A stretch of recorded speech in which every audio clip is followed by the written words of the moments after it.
Have you ever wondered not just what an ancient idea was, but how it even came to be?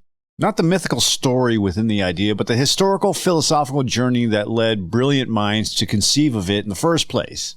So today we're going to talk about precisely that, the intellectual and theological origins of one of the most profound concepts in mystical thought, Bythos, the Gnostic depth. I'm not going to get into the retelling of the Gnostic myth. We're going to trace the scholarly and theological steps that brought such an utterly transcendent, unknowable God into existence within ancient philosophy and religion. How did the idea of this ultimate silent source and the mysterious process of emanation emerge from the ferment of antiquity? Let's get into it. To understand how the idea of Bythos formed, we need to step back into the vibrant intellectual world of ancient Greece, long before the Gnostics. Philosophers were already grappling with fundamental questions about the nature of reality and the ultimate source of everything. And one of the most foundational influences was Plato. He wrestled with the problem of perfection and imperfection. He saw the world around us as constantly changing, flawed, and impermanent. Yet he believed there must be something perfect, eternal, and unchanging that served as a true reality. He called these perfect blueprints forms, like the perfect form of beauty or the perfect form of justice, as the pinnacle of these forms was the form of the good. At the pinnacle of these forms was the form of good. For Plato, the form of good was the ultimate source of all truth, beauty, and existence itself. It was a source of light that allowed us to see and understand the other forms. But here's the crucial part. Plato argued that the form of good was beyond being. It wasn't a thing in the way a tree or a chair is a thing. It transcended even the concepts of existence itself. It was the absolute origin and absolute beyondness. This idea of an ultimate source that is ineffable, beyond human comprehension, and fundamentally prior to all other existence, laid vital groundwork. It wasn't Bythos, but it was a philosophical seed of absolute transcendence. Fast forward several centuries to Neoplatonism, particularly with the philosopher Plotinus. Plotinus took Plato's idea even further. He explicitly posited an ultimate reality he called the One. For Plotinus, the One was absolutely simple, undifferentiated, and utterly transcendent. It was so simple and beyond everything that you couldn't even say it exists in the way other things exist. It was beyond all categories, all thought, all definition. Any positive statement about the One would limit it. From this utterly transcendent One, all of reality came forth, not through an act of deliberate creation, but through a process of emanation, a flowing out, like light from a lamp or ripples from a stone dropped into a still pond. The further something emanated from the One, the less perfect and more diverse it became.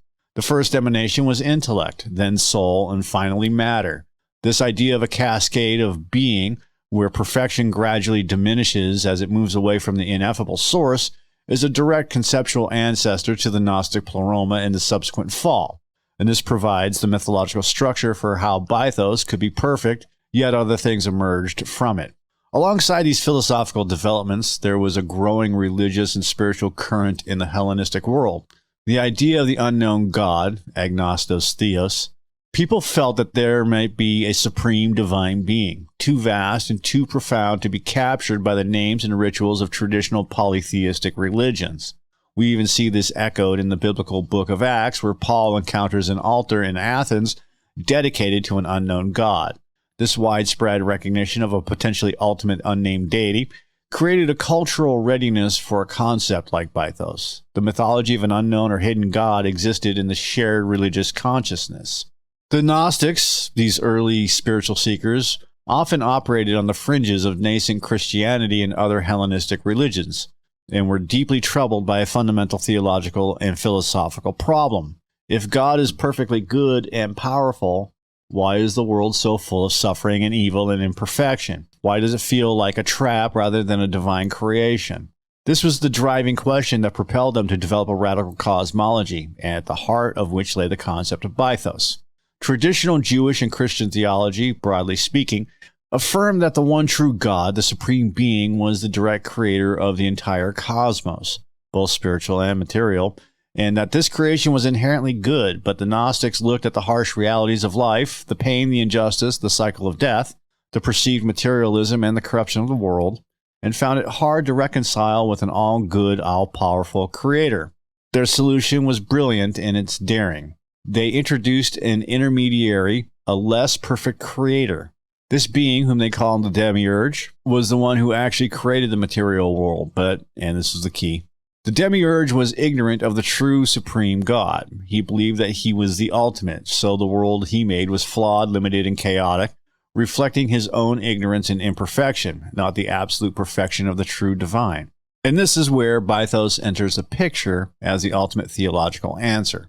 By placing Bythos as the utterly transcendent, unknowable, and perfect source above the demiurge, the Gnostics solved their problem of evil.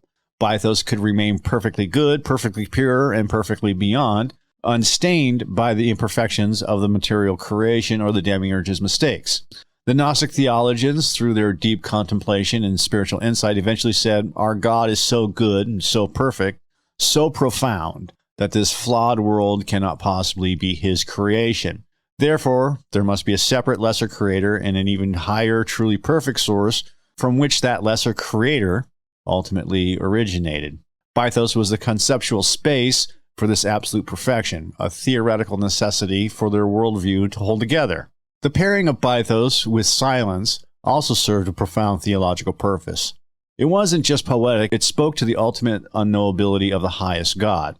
If God is beyond all words, all thoughts, and all concepts, then silence is the only appropriate attribute. It represented the ultimate ineffable nature of the divine before any utterance, any emanation, any distinction. This theological refinement allowed Gnostics to argue that their God was truly more transcendent than any other, a God who couldn't even be fully conceived of by existing religious frameworks. So we have the philosophical need for a transcendent source and the theological need for a perfect God untouched by worldly evil. But how do we get from this utterly unknowable Bythos to the rest of reality? This is where the mythology of emanation comes in, providing the narrative structure for the idea. The concept of things flowing forth from a source rather than being made was already present in Neoplatonism. Gnostic theologians took this idea and expanded it into a rich, complex, and deeply symbolic story of divine unfolding. They envisioned the pleroma, the fullness, as a perfect, harmonious realm of divine beings called eons, and these eons were not created by Bythos, they emanated from it, like thoughts unfolding from a mind or light radiating from a source. Each eon was a divine quality or archetype, often existing in pairs, like a cosmic family. The first pairs might be mind and truth, word and life. Each successive emanation was slightly further removed from the ultimate depth of Bythos, like rings spreading in the water. This complex hierarchy gave theological structure to the idea of a distant supreme God slowly unfolding aspects of itself. The crucial step in this mythological emanation was the story of Sophia. Theologians wrestled with how imperfection could arise from perfection. Their answer, embodied in Sophia's story, was about desire and ignorance. Sophia, at the edge of the pleroma, possessed an intense longing to know Bythos directly and to fully grasp the ultimate depth. This desire, while born of a noble yearning, was also a transgression because it was an attempt to understand the incomprehensible directly without its designated partner or proper means. This passion or error of Sophia led to a kind of cosmic miscarriage, an imperfect emanation filled with struggle and separation. And this was the demiurge, an embodiment of her unfulfilled desire and ignorance. This myth provided a theological narrative for how imperfection could arise without implicating Bythos directly. It pushed the problem of evil into the divine emanations after Bythos, protecting Bythos' absolute purity. So the final piece of this powerful theological mythology, the divine spark in humanity. And the final piece of this powerful theological mythology, the divine spark in humanity.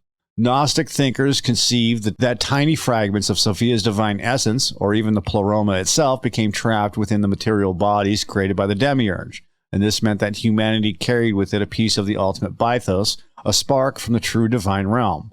The path to salvation wasn't about appeasing an angry creator, but about gnosis, a direct intuitive knowing that awakens this spark. This knowledge, often brought by a divine messenger from the pleroma, would allow the spark to remember its true origin, and then transcend the demiurge's flawed world and ascend back through the spiritual realms towards Bythos. The mythology of Bythos provides not just a cosmological origin story, but a profound spiritual journey for humanity where ultimate truth is found in returning to the deepest sources within and without.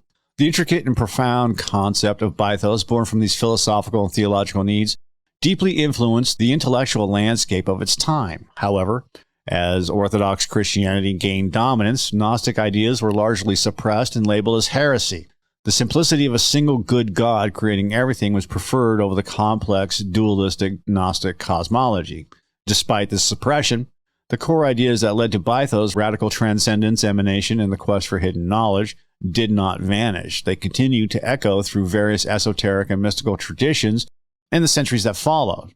In later mystical traditions, particularly those that embrace apophatic theology, or negative theology, we see a clear conceptual lineage. Apophatic theology emphasizes that God is utterly beyond human understanding and can only be described by what God is not. God is not created, not limited by time, not quantifiable. This mirrors the Gnostic insistence on Bythos as the ineffable, the undefinable depth. Scholars of mysticism often point to Gnostic ideas as early radical expressions of this profound unknowability of the divine. The concept of Bythos also left its mark on Western esotericism. Many systems, from certain branches of Kabbalah to Hermeticism and later secret societies, feature a primordial, inaccessible source from which other divine levels or emanations proceed. While they might use different names, Ein Sof or the Endless in Kabbalah or the All in Hermeticism, the idea of an ultimate unmanifest source unfolding reality through a series of stages is a direct descendant of the Gnostic framework where Bythos stands at the apex. The complex hierarchical cosmologies found in many esoteric traditions are structurally very similar to the pleroma that emanated from the Bythos. Even in modern philosophy and spirituality, the questions that Bythos attempted to answer persist. Concepts like ground of being, the absolute, or even the ultimate nature of consciousness in some New Age frameworks touch upon the fundamental need for an ultimate uncaused and sometimes unknowable origin. These contemporary explorations, while perhaps not directly referencing Bythos, are part of the same intellectual and spiritual lineage that sought to define the very first thing. The idea of Bythos, the Gnostic god of depth and silence, is far more than just an ancient myth. It's a testament to humanity's relentless quest to understand the ultimate nature of reality. It rose from deep philosophical questions about perfection and imperfection, from theological dilemmas about the origin of evil, and from the compelling narrative needed to describe how something utterly transcendent could eventually lead to the complex world we inhabit.